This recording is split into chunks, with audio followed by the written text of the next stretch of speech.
For this recipe, I'll be using Carma Black Zabuye, black and white cocoa butters, coffee and coconut flavour drops, and 2 Callebaut Cremas, the W2 and the 811.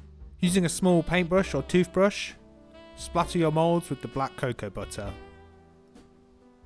Let that set for a minute or two, then spray each mould with the white cocoa butter.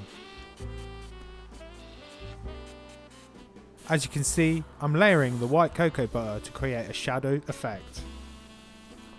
So now, time to temper your black Zabuye and pipe into your moulds to cast your shells.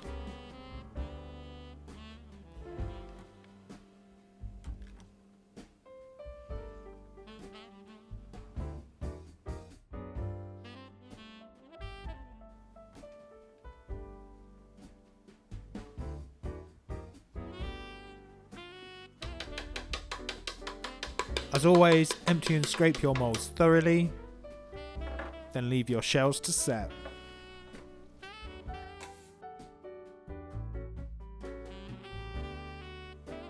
Now it's time for the filling. This chocolate is made up of 2 layers.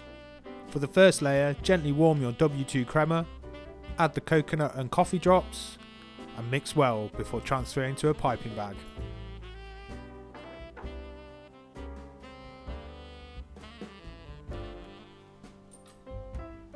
To make the second layer, repeat the same steps but with the 811 crema. Once your shells have set, pipe the white crema mix into the mould, filling each one to just under halfway. Allow that to set before doing the same with the dark crema mix, making sure to leave a 2mm gap at the top for capping.